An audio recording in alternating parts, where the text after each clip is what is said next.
Bonjour à tous, mon nom est François Letarte, bienvenue sur ma chaîne JDR Détrante, une chaîne consacrée aux jeux de rôle sur table. Vidéoliste, ça va être une vidéo-réponse à Bruno Tremblay, Alphonse NASA, Atomic Fusion, on peut tous les nommer. Et oui, qui a fait une vidéo cette semaine. Une vidéo, entre autres, il parlait de ses couleurs par rapport à Draconis 2022 qui s'en vient. Et je vais sûrement vous faire moi-même une présentation. Là. Quand j'aurai une idée plus claire de ce que je veux y amener, je suis en réflexion. J'ai pas eu le temps de me pencher vraiment là-dessus pour vous dire la vérité. Mais Bruno va être là, il va nous faire jouer du masque. Jeu de super-héros PBTA, puis il va amener ses pains aux bananes. Fait que là, si vous n'avez pas de Draconis, ben vous n'aurez pas de pain aux bananes, OK? Puis sérieusement, vous allez manquer quelque chose. Vous savez pas ce que vous manquez. Fait que, tu sais, pas juste le jeu de rôle devrait vous amener à Draconis, mais la quête du pain aux bananes de Bruno. Si vous n'avez pas goûté à ça, là, vous manquez quelque chose. Ceux qui sont en Europe m'écoutent, payez-vous un billet d'avion. Sérieusement, ça vaut le pain aux bananes. Hein? Passez-y, là. Ouais. OK, mais de toute façon, c'est pas de ça que je veux vous parler, là. Je vais vous parler de son autre question. Il a posé une question, j'espère la paraphraser de la bonne façon, parce que ça fait 3 jours que j'ai vu la vidéo, j'ai comme juste le souvenir, mais je crois que, est-ce que c'est révolu les meneurs de jeu un peu Dieu le MJ, là, des meneurs de jeu hyper dirigistes, là, qui vont comme... brider leurs joueurs et les joueurs sont juste là pour l'aider une fois de temps en temps dans son histoire. C'est un peu de même là, que je crois qu'il s'est posé comme question. Donc, mettons, je prends le point de vue de Bruno, qu'est-ce qu'il explique, et ceux qui connaissent Bruno le savent très bien. C'est sûr que c'est pas le genre de jeu qu'il aime. Lui, il va vraiment y aller dans une collaboration quasi totale. Il va jouer à des jeux qui ont un MJ, hein, mais que les joueurs ont une place presque aussi importante que le meneur de jeu, dans le sens que il va leur ouvrir la porte très, très souvent pour créer des éléments du jeu, au-delà de ce que leurs personnages font. Créer des éléments d'une scène, à quoi ressemble la bâtisse, puis c'est ça. Puis il va comme beaucoup ouvrir la porte. Il considère que le meneur de jeu est un joueur un peu de même niveau que les autres, avec des responsabilités différentes, OK? Donc, il va vraiment dans ce genre-là. Fait que clairement, c'est le contraire, ou du moins, c'est un axe très éloigné du meneur de jeu hyper dirigiste. Il a souvent raconté une histoire par rapport à une partie qu'il a eue il y a très, très longtemps, où le meneur de jeu était justement extrême dirigiste, dans le sens que le meneur de jeu avait carrément créé son scénario, mais carrément créer les scènes avec les personnages dedans, les personnages joueurs, on parle là. Donc, à une certaine scène, il y avait comme ils ont attrapé un méchant, puis là, c'est ça. Fait que le meneur de jeu, il a comme beaucoup incité à interroger le méchant, puis il a quasiment donné le script aux joueurs de l'interrogatoire, Puis Bruno aurait voulu peut-être avoir une certaine liberté, faire ça autrement, faire une niaiserie qui n'était pas prévue au programme. Mais c'est ça, il a haï son expérience. Ça, c'est juste un exemple. Je sais qu'il y a plusieurs exemples qui viennent, je pense, de cette partie-là en particulier qui l'a comme un peu traumatisé. Mais c'est ça. Ça, c'est comme un extrême. OK, c'est complètement l'extrême lointain de ça, là. Moi, ma réponse, je vais peut-être me faire un peu l'avocat du diable. On va voir là, de quelle façon je vais vous improviser ça. Mais je peux quand même dire d'emblée que je suis un meneur de jeu qui aujourd'hui, si je regarde ma façon de jouer, j'essaie d'imaginer mes games, je suis quand même ouvert à une certaine forme de collaboration assez intensive. Mais déjà, en partant, le jeu de rôle, c'est supposé être une collaboration. Ça a toujours été. Les joueurs, aussitôt qu'ils disent qu'est-ce qu'ils font avec leur personnage, bien, ils collaborent. Ils modèlent l'aventure, voire même les scènes avec les niaiseries qu'ils font, parce que le meneur de jeu, s'il veut garder l'intérêt, s'il veut être conséquent, logique et tout, bien, à un moment donné, il faut qu'il change qu'est-ce qu'il y a de son côté. Il faut qu'il s'adapte, il faut qu'il drop des bouts qu'il avait prévus, il faut qu'il change le nom du méchant. C'est ça, il y a plein d'affaires qui vont comme évoluer, et ça, c'est au fil des événements qu'il ne peut pas prévoir, les niaiseries des joueurs et les dés, Fait que ça a toujours été. Puis moi, c'est sûr que, très conscient de ça, je reste quand même un meneur de jeu qui, je pense, offre une certaine collaboration. Je suis peut-être pas aussi pas que j'ai quoi contre l'égalité, mais je pense pas que... Je crois qu'en tant que meneur de jeu, j'ai l'impression que peut-être par rapport à Bruno, puis le genre de jeu qu'il joue, qui suggère à sa façon de jouer à lui, là, lui qui fait ça correct avec son jeu, là. Mais moi, j'ai l'impression peut-être que je m'élève un peu plus en tant que meneur de jeu. J'ai peut-être une main de fer un peu plus, dans le sens que je vais garder le focus. Ça prend quelqu'un qui, a un moment donné, les prépare un peu, puis essaye de garder le focus sur la grande photo. Faire en sorte que le décor en arrière soit crédible et qu'il y ait une continuité dedans. Les joueurs vont bien faire ce qu'ils veulent. C'est ça qui arrive. Je ne briderai pas les joueurs, mais je vais, de mon côté, je ne laisserai pas les joueurs tout créer à ma place. Là, oui, je vais leur ouvrir des portes. Et très souvent, et à toutes les parties, je vais leur laisser ouvrir des portes. Juste, comme je disais, le fait qu'ils jouent, c'est déjà une façon d'ouvrir. C'est la porte ouverte qui est supposée être standard dans le jeu de rôle, mais des fois, je vais aller plus loin que ça. Juste pour vous donner une idée, j'ai ma gang, une de mes gangs parascolaires, je vous en ai peut-être parlé, mais le petit gars, il fait des Legos, puis quand il sait ce qui s'en vient un peu, il crée en Lego les personnages puis les éléments de jeu. J'ai rien demandé. Mais à un moment donné, dernière aventure, il savait qu'il y avait une patrouille orc qui s'en venait puis que la prochaine game était probablement à propos de sauter sa patrouille orc. Puis il est arrivé avec une espèce de méca, qu'il a fait en Lego. Il s'est à la table, j'ai pas dit « Non, c'est pas ça que j'ai prévu! » J'ai pas joué au meneur de jeu dirigé. J'ai plutôt dit « Tu sais que si tu mets ça sur la table, c'est parce qu'il est là. » Il m'a dit « OK! » Fait que moi, j'ai roulé avec ça. C'est un peu dans ce sens-là. J'ai des occasions, j'en ai. Fait que je crois que moi, je considère que je fais une saine collaboration tout en ayant un rôle de meneur de jeu, comme je dis, qu'il y a une certaine main de fer sur la grosse photo en arrière, là, la grosse photo, le contexte est là. Je crois que avoir été full collaboratif à l'Arme des Dragons, je suis pas sûr que ça aurait marché aussi longtemps. C'est ça qui arrive là. Moi, j'avais en arrière un peu le gouvernail de ce qui se passait en arrière, puis de ce qui attirait les joueurs vers une rencontre finale qui était annoncée dès le début, mais c'est le build-up. Je pense qu'il se construisait autour de quelqu'un qui avait un petit côté dirigiste en arrière, mais pas auprès des joueurs, mais auprès du scénario. Fait que ça, c'est moi. Mais je vais quand même me faire l'avocat du diable drette, là, parce que j'ai l'impression que des fois, quand on pointe du doigt les tables plutôt dirigistes, des meneurs de jeu, auteurs, puis tout ça, puis moi-même, là, je suis tombé dans la critique extrême. Mettons qu'aujourd'hui, je les critique pas. Mettons qu'aujourd'hui, je regarde ça d'un autre angle. Parce qu'on critique par rapport à notre pratique et ce qu'on croit être bon. Mais tu sais, ils existent, ces tables-là. Il y a des tables qui le font consciemment et qui sont des tables fonctionnelles. Des tables où ces joueurs-là et ce meneur de jeu-là sont très heureux. Il y a des joueurs qui sont heureux d'aller à ces tables-là, de participer selon les barèmes donnés par le meneur de jeu et de rouler des dés. Donc, je pense qu'il ne faut pas trop aller vite dans le jugement. Même si ce n'est pas une pratique qui nous plaît, ces tables-là, je suis sûr qu'elles existent et qu'elles sont très heureuses. Et que malheureusement, pour eux, parce que je ne tiens pas à avoir de l'info là-dessus, mais je trouve que sur tous les médias sur lesquels on peut s'informer sur le jeu de rôle, les livres de conseils, mettons les livres de conseils, les chaînes YouTube, les blogs, tout ça, il y a très peu de monde qui en font la promotion. Parce qu'ils sont rapidement pointés du doigt, ils se font dire que tu es un meneur de jeu dirigiste. Mais je suis sûr que, mettons, là, j'ai une pensée pour ces tables-là qui le font consciemment et qui sont fonctionnelles. Mais moi, je pense que, faut pas... chacun sa table, là. Faut garder ça en tête. Fait que, est-ce que c'est révolu à cause de ça? D'après moi, il existe encore. C'est pas révolu. Aussi, parfois, il y en a qui vont jouer de même, mais je pense qu'on a tous eu des phases où nous-mêmes, on était de même quand on apprenait le jeu, quand on essayait de comprendre les rouages de ce jeu-là. C'est quoi, le manque d'expérience peut faire en sorte que tu peux être plus dirigiste. Parce que le mot « maître de jeu » résonne dans ta tête. « Maître », c'est ça. Fait que tu maîtrises de quoi? Tu es supposé contrôler quelque chose là-dedans.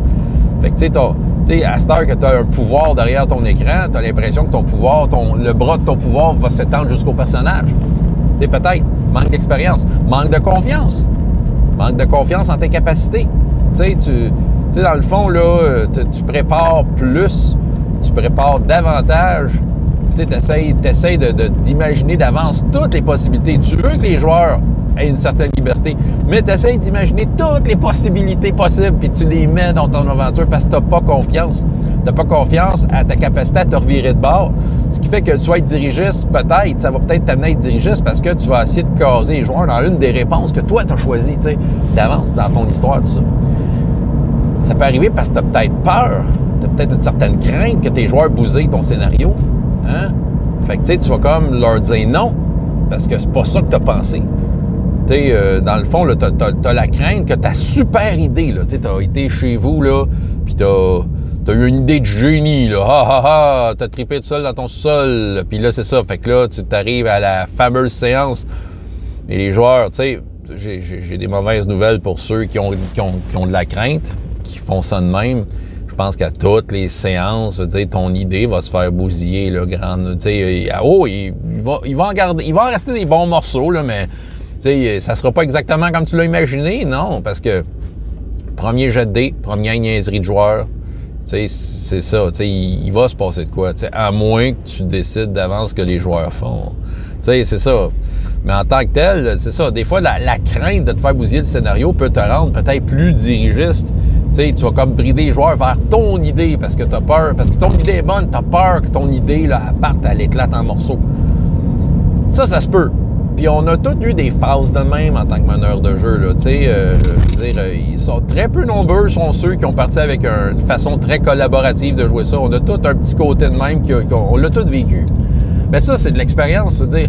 Est-ce que c'est révolu, justement, l'époque du meneur de jeu, Dieu le meneur de jeu? Ben, tu sais, tant qu'on va avoir des nouveaux meneurs de jeu sur la scène, ils vont agir de même. Est-ce que, tu sais, puis, je veux dire, leur succès autour de leur table va les inciter à modifier leur pratique ou la garder s'ils voient que ça marche. Justement, les fameuses tables que je dis que ça existe puis que ça se peut que, tu sais, ils aient trouvé une gang de joueurs qui, eux autres, ce qu'ils veulent, c'est comme jouer à talisman, mais avec un meneur de jeu, tu sais, qui va comme au lieu que le board leur dise quoi faire, ben c'est un meneur de jeu qui leur dit quoi faire. Il y en a qui sont contents, je suis sûr, OK?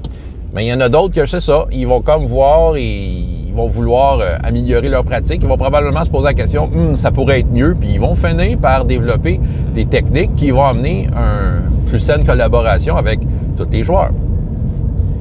Donc, maintenant, toujours dans le « est-ce que c'est révolu », moi, je vais juste prendre justement l'affaire contraire, là, la table full collaborative. Là. Les petits historiens dans la salle, là, vous pourrez me corriger au besoin. Là. Moi, j'ai vraiment l'impression que Dave Arneson, c'était ultra collaboratif, son affaire là, avant d'avoir rencontré Gary Gygax, c'est de créer ce fameux jeu. Hein? Ce fameux jeu que tout le monde connaît. Je veux dire, Dave Arneson, de ce que j'ai lu, là, tu sais, j'étais pas là, j'étais pas avec eux autres, j'étais même pas né. Bon, mais j'aurais été un bébé, je me serais rien rappelé. Fait que je vais y aller avec ce que j'ai lu. Donc, voilà, fait que je pense que c'était full collaboratif. Dave Arneson jouait le monde. Les joueurs jouaient un personnage du monde.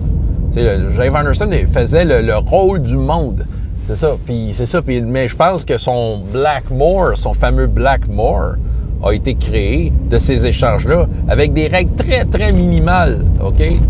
Gary Gygax, c'était plus le gars avec les règles. C'est le mariage de leurs idées qui a créé le jeu de rôle, du moins le modèle qu'on connaît le plus. T'sais. Gary Gygax, malgré qu'il faisait des règles, puis il avait l'air d'un gars qui tripait ses règles, d'après moi, il était super collaboratif. V'là 50 ans, ça se faisait, ça. La différence de v'là 50 ans, c'est qu'il n'y avait pas l'expérience d'aujourd'hui. L'expérience commune, tous les auteurs, tous les designers, tous les joueurs, toutes les discussions qu'il y a eu depuis 50 ans pour essayer de mieux comprendre le jeu de rôle et mieux, peut-être développer des nouvelles pratiques et de mieux les appliquer. Ben c'est ça, c'était pas là. Eux autres commençaient, ils ont fait un livre comme qu'ils pensaient, comme qu'ils pouvaient, qui expliquait pas tout ce qui se passait autour de leur table parce que ça aurait été impossible. D'après moi, ça existait, c'est juste que c'était pas expliqué dans le livre. Aujourd'hui, tu prends un jeu comme un... Tu sais, le 4 lettres que tu roules 2d6 puis qui te fait poser des questions. Là. Bon... c'est pas, tu sais, c'est pas ma tasse de thé, mais je sais qu'il le fait très bien. C'est-à-dire qu'il explique très bien comment instaurer une genre de collaboration, là, tu sais, que tu sais, tout le monde est sur le même pied d'égalité, tu sais. Puis c'est ça. Puis t'as pas besoin de rien préparer. Parce que l'histoire va être. Tous les éléments de l'histoire vont être amenés par les joueurs autour de la table. OK? C'est parce qu'il explique bien le jeu. Parce qu'il y a 50 ans d'expérience derrière ça qui fait en sorte que dans un livre, tu peux comme expliquer la pratique parce que ça a été expérimenté par plein de monde. Ils sont là pour te l'écrire dans le livre puis te partager leur expérience, te dire voilà comment tu peux faire ça. C'est ça.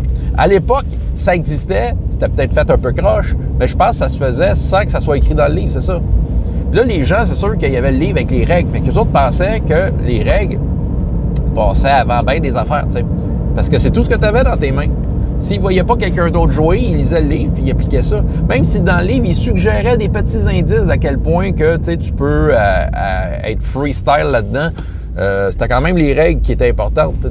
Ton guerrier, là, c'était important de savoir qu'est-ce qu'il y avait au 3e niveau. T'sais.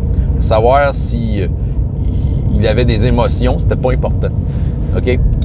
Fait que c'est sûr que là, les meneurs de jeu, il y en a qui ont pris ça de même, puis tu sais, c'est sûr que pendant un bout de temps, peut-être c'est ça qui est révolu, c'est le fait que tu sais, les gens, les livres étaient écrits en fonction des règles, puis que le meneur de jeu était le gardien des règles. Fait que tu sais, il y avait comme le meneur de jeu était le responsable en chef qui maintenant ensemble, tu sais, le jeu, faire en sorte que le jeu soit juste, soit équitable, et que l'histoire, ça soit comme lui qui est le gardien des secrets, puis tout ça. Fait que tu sais, il y a peut-être ça qui s'est développé dans une forme de dirigisme, parce que le meneur de jeu lisait le module déjà fait. Bon, on est supposé sauver la princesse au 3e chapitre, mais écoute, on va tout s'arranger que la princesse soit sauvée au 3e chapitre. C'est ça, tu sais, autrement dit, cette forme de dirigisme-là, peut-être s'est instaurée, c'est une pratique qui s'est faite, et qui pour certains marche. Je reviens encore à la défense de ces tables-là. Là. Tu sais, pour certains marchent, mais pour d'autres, on dit, me semble que, tu sais, je peux faire ce que je veux avec mon personnage. Il y en a qui allument là-dessus, puis ils sont allés ailleurs. Voilà. Fait que je pense pas que ça soit révolu. Je pense pas que ça soit... Tu sais, les deux pratiques se sont côtoyées, si on veut, là, la pratique que Bruno parle et celle qui est dans sa question, veut dire, se sont toujours côtoyées et plein d'autres, c'est ça. C'est juste que là, c'est ça, ce qui est révolu, c'est peut-être la façon d'expliquer les choses. Que les livres, tu as vraiment des livres qui t'expliquent tout plein de façons de jouer, puis sont beaucoup plus clairs qu'ils étaient là 50 ans, tu sais. Puis que là 40 puis 30 ans, tu sais, il y a eu une évolution, là, je vais vous donner une grosse évolution dans le jeu de rôle. Là. Je pense que au niveau des règles, les années 80 ont été florissantes d'idées, mais je te vous dirais là, que la première grosse évolution, c'était Vampire la Mascarade, qui probablement existait sur d'autres jeux qui ont moins marché avant. Je veux dire, je suis pas assez historien pour ça, mais Vampire la Mascarade est un jeu qui a vraiment marché et qui parlait déjà d'une forme de collaboration assez intense à l'époque. Puis moi-même, quand j'avais regardé ce livre-là, ça m'avait ouvert les yeux sur « Hey, je pourrais faire ça dans mes games, je pourrais faire ça dans mes jeux que j'ai déjà. » Puis déjà, moi, je sens que ça m'a amené à essayer des affaires. Mais c'est ça, l'évolution de la façon d'expliquer le jeu a fait avancer les choses. Puis c'est ça, peut-être ça qui est révolu, c'est le fait que là, aujourd'hui, c'est expliqué différemment, mais toutes ces façons-là se sont côtoyées, là, tu sais ça. C'est pas mal ça que j'aurais à dire, tu sais. Faut pas pointer des doigts les autres choses. Tu sais, je sais qu'il y a des auteurs de jeux plus modernes qui, des fois, vont être durs avec ceux qui ont des tables plus dirigistes. Parce qu'eux-mêmes ont eu des mauvaises expériences, tu sais. C'était mauvais! Puis c'est ça, puis ils vont pointer du doigt des choses qu'ils aimaient pas, mais tu sais, il faut... Puis probablement, c'est ça qui les a inspirés à créer ces jeux-là qui étaient une réponse à cette façon de jouer-là qui leur plaisait pas. Mais eux autres, ils répondaient à ça de cette façon-là, tu sais. Mais en tant que tel, ça sert à rien d'être frustré puis créer un jeu. Il faut juste créer le jeu qu'on a besoin. Je sais pas s'il était frustré, je dis ça de même, là, mais tu sais, puis tu sais, considérer que tu sais, même si la façon de faire ne plaît pas, faut pas pointer du doigt et dire que c'est mauvais parce qu'il y a du monde qui aime ça pour vrai, il y a du monde qui sont là-dedans. T'sais. Bref, François Letarte, JDR de 30, et jusqu'à la prochaine fois, il y a autant de plaisir dans la vie que dans les jeux. Au revoir.